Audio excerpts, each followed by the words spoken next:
LV Hazrat Kumar గారు ఎన్నో వేల మందికి కంటి చూపు ప్రసాదించి రోగులకు అత్యాధునిక వైద్యాన్ని అందిస్తున్నారు. నిరుపేదలకు ప్రతిరోజు ఉదయం వైద్య సేవలు ఉచితంగా అందించబడును. వెంటనే సంప్రదించండి. విజేత కంటి వైద్యశాల, కెనరా బ్యాంక్ పక్కన, బాబు ఐస్ క్రీమ్ ఎదురువీధి, బృందావనం, నెల్లూరు. ఆఫర్ ఏంటంటే నేను తెలంగాణలో పోటీకి సిద్ధం. తెలంగాణలో నిన్ను రాపారు, బర్రెలెక్క కూడా పోటీ చేసింది సార్. అవును, ఎవరైనా ఆపారా? పోటీ చేయమనంటే ఎవరు వస్తున్నారండి? బర్రెలకు కూడా పోటీ చేసింది సార్. ఈయన కూడా చేయమనంటే, లేకపోతే రేపు తెలంగాణలో జిహెచ్ఎంసీ ఎలక్షన్స్ వస్తున్నాయి కదా, కార్పొరేటర్ గా పోటీ చేయమనంటే ఎవరు వస్తున్నారు? కాకపోతే సింగిల్ గా పోటీ చేసే ధైర్యం ఆయన కట్టాలేదు.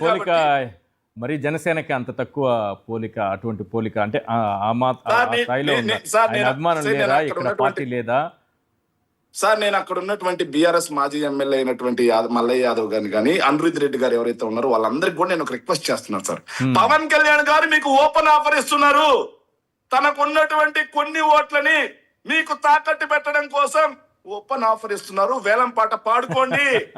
వేలం పాటకి తెలంగాణ రాజకీయ పార్టీలు ఏవైతే ఉన్నాయో పాడుకోండి. ఆంధ్రప్రదేశ్ లో చంద్రబాబు నాయుడు గారు వేలం పాట పాడుకున్నారు. తనకున్నటువంటి కొన్ని ఓట్లు సార్ చూడండి. లేకపోతే నేను అక్కడే ఎమ్మెల్యే, ఇక్కడే ఉన్న టీడీపీ ఉందా కొనుక్కోవడానికి? సార్ లేకపోతే నేను అక్కడే ముఖ్యమంత్రి కాలేకపోయాను, ముఖ్యమంత్రి అవుతానా అని ఆయన రెండు మాటలు ఆయనే మాట్లాడతారు సార్. అక్కడే ముఖ్యమంత్రి కాలేకపోయినా ఇక్కడ ముఖ్యమంత్రి అవుతానా అని ఆయనే అంటాడు సార్. ఏంటి సార్ ఈ హిపోక్రసీ ఏంటి సార్? వేలం పాట కాకపోతే ఏం సార్ ఇది? మరి పేకనికి ఏమన్నా రాజకీయ? ఓకే, కరెక్టే. నేను అక్కడే కాలేకపోయాను, ఓట్లు అమ్ముకున్నాను, సీట్లు అమ్ముకున్నాను అన్నట్టుగా చెప్తున్నారు. ఆయనే చెప్తున్నారా?